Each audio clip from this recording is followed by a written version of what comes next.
head. Right, and shook it right and left and hard. So tell me why. Let's start from there. You have never worked in an institute, so let's not bullshit. How do you know that? You don't have my CV.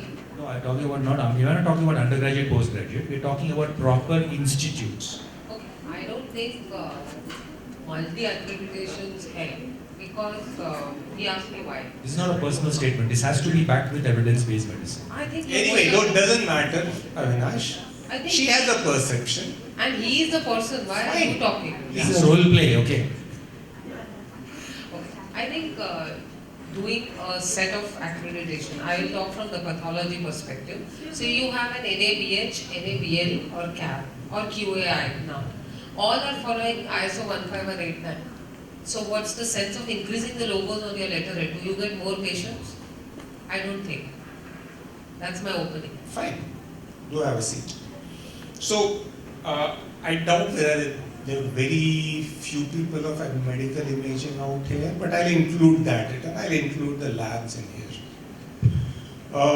Do I say that do multiple accreditation? No, I don't. I do not do that. But, so consider, there's a hospital. It undergoes NABH assessment or any other assessment from the world that you undergo. How much time did that assessor spend in a lab? Actually, 1.5 days. Excluding the dinner and the other ones, lunch. Maybe 16 to 18 hours. Actual Depending. assessment I'm talking process. of a hospital, NABH hospital assessment, when the assessor comes to a lab as a part of assessment of an entire hospital. Not more than an hour. 15 minutes. An hour and a half? Less than an hour, sir. Less than an hour. Acha, Max hospital. Please, when he comes to radiology, he spends half an hour. And we scare them away by starting the scan and declaring the code blue. And in this period is assessing quality. Of course, on the logo it says NABH, which includes lab is done, radiology is done, they're functional. Blood bank. I have been a part of hospitals. I have been a part of diagnostic centers. I actually was a part of a diagnostic center chain of over 80 centers, and I was advisor to MD and CEO, which means I was doing nothing. So I have seen them functioning. I have worked in hospitals all my life. I graduated out of government. I saw government hospitals functioning. I worked with Municipal Corporation of Greater Bombay, so I saw those. I worked in a private medical college. I worked in a corporate hospital. I ran a corporate chain. I was a part of the group which started a PPP. One of the first PPP in Andhra, I was hired by World Bank to see whether this can be done. Subsequently, with certain organizations, there is a chain of almost 50 PPP centers which are running. So I saw all these happening. There were various accreditations. And whenever the accreditation from the hospital came into my department, it ended up with me taking a class on what needs to be done, what means what. Which essentially comes down to it is there are two purposes of accreditation. A, to get that thappa, that logo, hanging there, job done, which means do the following things, you get accreditation. Why do it? To get that stamp. Since you're doing all that labor, would you not rather benefit from it and get something changed and working better? Make your processes lean, mean. Obviously, at the end of it, earn more money. The purpose is to earn money. Even government, even we are working in government and the tests are so-called free, there is nothing free, somebody is paying. So it's earning. It's dividend. So, this, if you want to utilize that, then it pays. it pays to have multiple accreditations because there is enough stress being laid on processes in a particular area where rather than tick marking, you actually do it with an intent to get the result out from there. I'll just add a small little story out here. When I was hired by the World Bank for that PPP project, I was much younger. So I went down and sat down with the chief secretary. I was leading and saying, why are you wasting your time and money by putting these PPP projects? Can't you do it? In that PPP project, there was bridge funding. I said, we are putting bridge funding and add a little bit money, buy your own equipment and run it. So, without mincing words, he looked at me, he said, young man, you're an idiot. You don't even understand anything out here. Do you know how much time does it take for me to buy a machine? 2 years if there is no litigation. I have powers, I can overcome that. I'll buy the machine.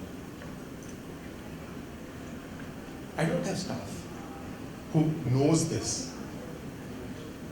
Fine, I'll get them trained. I don't have technicians. How much time does it take for me to create a post? 2 years. I'll cut all rules, I'll hire them. After doing all that, I'll set up this equipment, and that equipment will switch on at 10 o'clock and switch off at 4 o'clock. He said, Doc, I am government, but I need dividend. I also need dividend, and my dividend is the next election. If my constituency gets served, that is my dividend. And if I give it to this private sector, he will run it 24 hours non-stop. My constituency, my patient, my brother, my sister, that poor man will get served. But it cannot be do anything. It has to be done with a sense that I do the right thing. So cutting all that jargon out, what I say, and the reason why I am into this, is my country deserves better. No one goes to the work saying, I am going to do shoddy work today, I am going to mess up. Nobody runs an equipment to say that my equipment will run bad. No one says that I am going to run an interpretation which is going to be wrong today. At least 10 people I got to kill today. Otherwise, what's the point of living? Everyone does quality. Right? How do you know? How do you know you did quality? Unless you look at what you are doing. The third party's job only is to come and see that you check what did you do. Cut all that jargon out, demonstrate and so on and so forth. The point here is, do you even know what's happening? Because otherwise, everything is going wrong, and because nobody complained, does not mean nothing went wrong. And there I say, once you run focus in an area, you can not only focus and find out what's happening, but also know what I can change to make it better. So that is from the perspective of maybe a NABH assessor and a radiologist who believes in quality as the benchmark of doing good work. Anybody in the audience who is a quality person, who looks after quality in an organization or a hospital? Okay, fine. And how many accreditations have you undergone, or rather multiple accreditation outside just NABH? Have you done something in radiology and blood bank and accident and emergency? Are you one of those aspirational organizations who want 7 stars? Some organizations do that. Yeah, They go cover NABH and then they go for the emergency and then Give they the go mic, for please. blood bank. Now, I have 2 questions to both of you, and from the perspective of a quality person, how difficult is it for you to balance and juggle the quality indicators which have little differences between what lab quality indicator would be for NABL and for NABH or a radiology quality. Because I feel, as a radiologist, I find a challenge that my NABH hospital has different indicators and my NABH MIS has different indicators. I'm maintaining two records. I mean, I want a take on this from the audience. Do you have that experience? If not, Sir, actually, when we go for the NABH and the part, right now, what we have is that all the quality indicators that the radiology or any other department like blood bank, please identify yourself. So I'm Devashri Chatterjee. we can expose you to the NABH. Sure, anytime.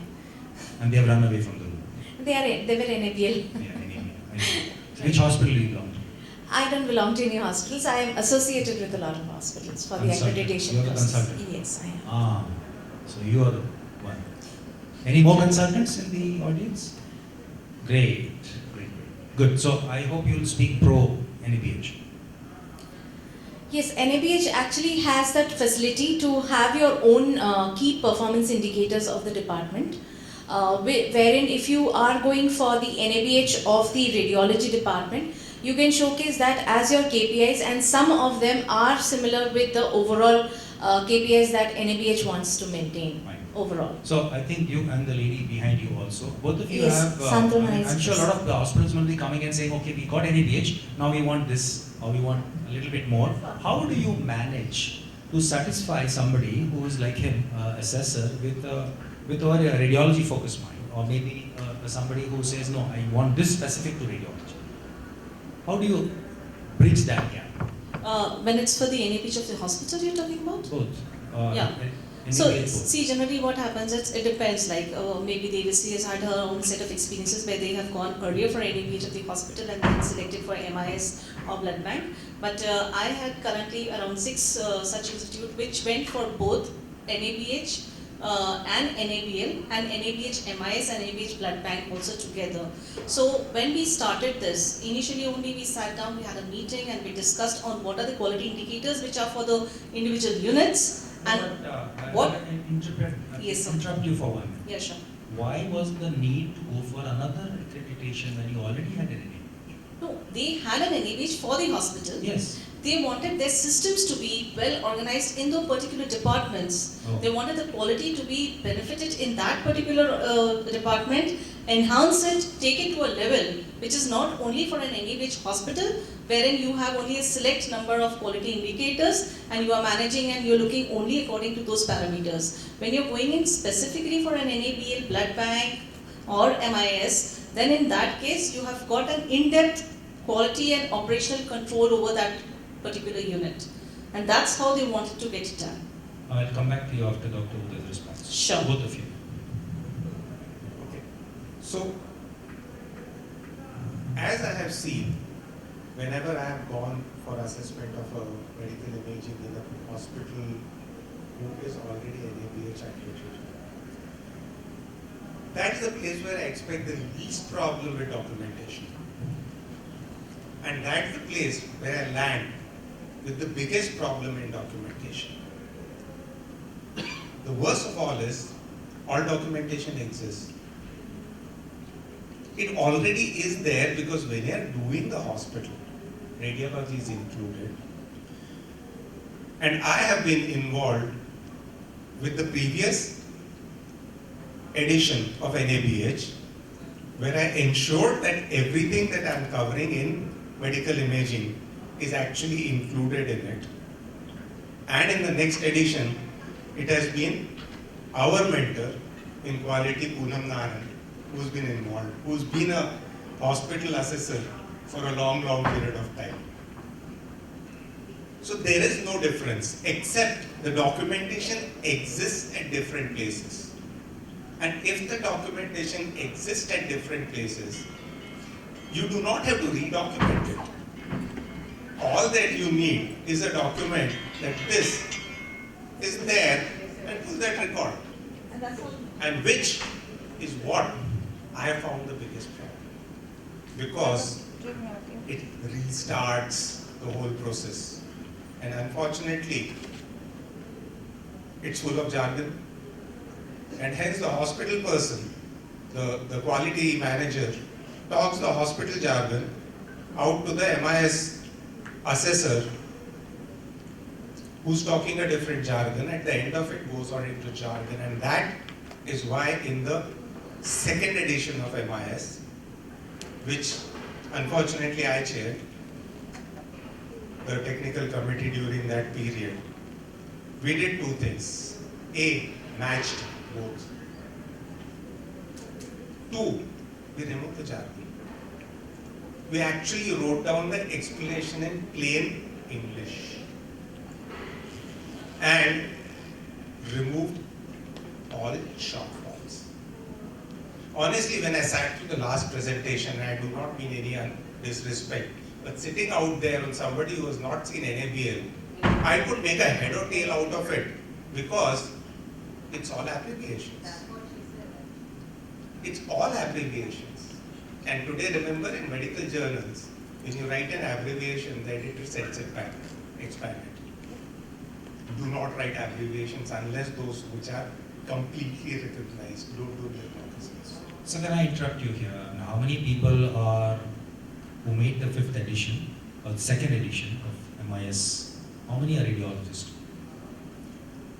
All are radiologists. Thank you. So I'll give one more piece out here, the first edition. How was the first edition written? The technical committee, which consisted of the first edition, had the members with the following qualifications. One, the leading that all of it was a veteran from NABH for hospitals. He was leading that whole thing. Following that was Dr. Poonam Naran, who was chairing that, who had been a long-term hospital accreditor, but is a radiologist with a management qualification and was working in a government sector Delhi hospital. There's another person from a smaller hospital. So one was a medical college hospital, one was from a smaller Delhi hospital. There was one person who ran a private freestanding diagnostic center. There was one person who ran an ultrasound clinic. And there was one person who ran a charitable X-ray clinic with one X-ray machine, one man who was 65 at that time, one technician, one X-ray machine, X-ray for 10 rupees. You're talking about equal representation of all facets of medical imaging And at science. the time when we wrote a standard, the final thing was, sir, at your place, how will we do this? I think that's a very important thing for labs, because in our lab, what we know is, authorities speak on it, but our standards are made by, I don't think there is any representation of. No, I think, Aparna, I'll interrupt you in the interest of propriety. Let's say lab has been there for, accreditation has been there for many, many years. Radiology accreditation has just started maybe about 12 years ago, and we have not even crossed 100 accredited centers. You see, the acceptance for us, it's not that we are not quality conscious. Maybe lab is bound by regulations much better. Maybe that's the way you have been brought up. Training, I don't remember in MD Pact anybody having an NABL session.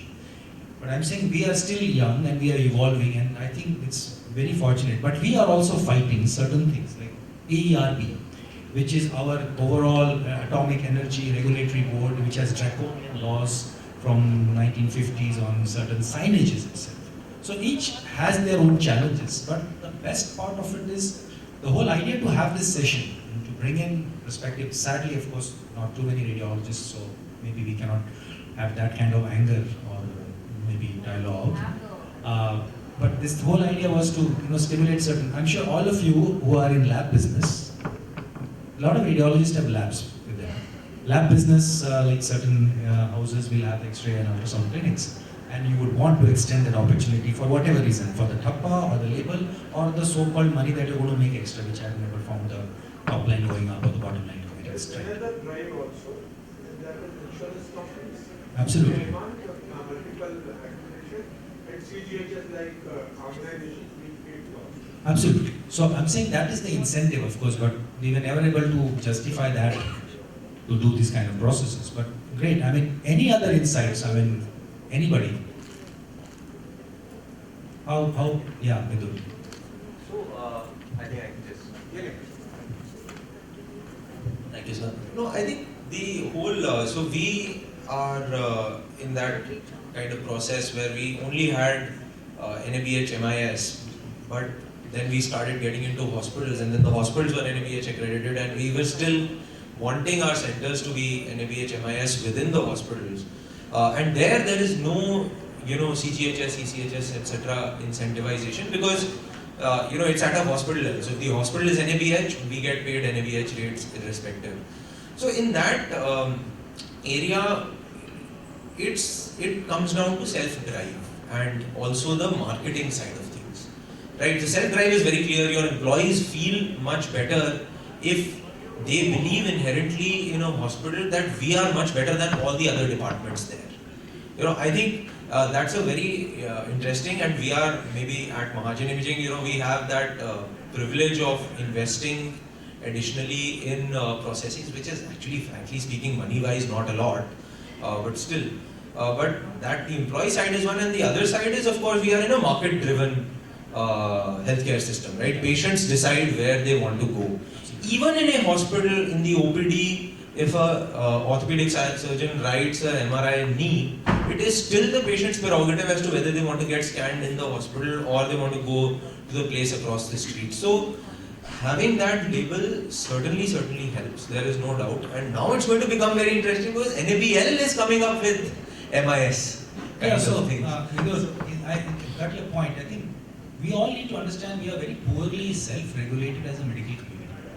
And unfortunately, we are very quick to criticize something else. I think this lab is not NABL, this report may not be true, this radiology. That is very much relevant in the lab side. This lab is not NABL, so this report may not be true, but it doesn't happen in radiology circles. We look at the name and say, Dr. Uday Patil signed. I don't care whether he has an MIS or not, he's Dr. Uday Patil.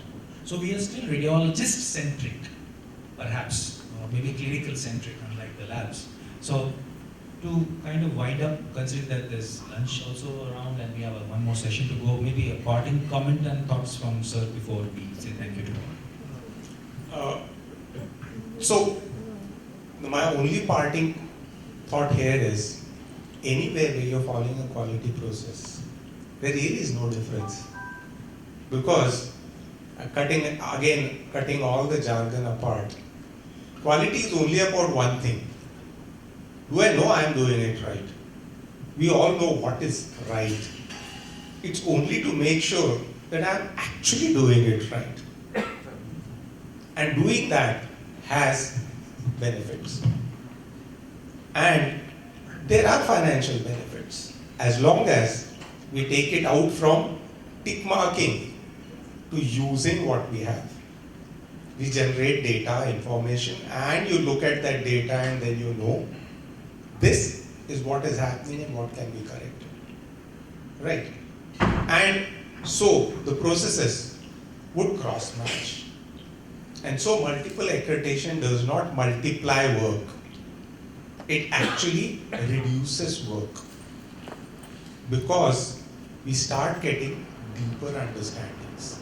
And we get much more information about the whole organization. When you look at what is happening in the lab or what is happening in the radiology, rest of the hospital's Pandora box is open in front of you, because 95% of all patients who are coming in cycle through lab, 80% cycle through radiology.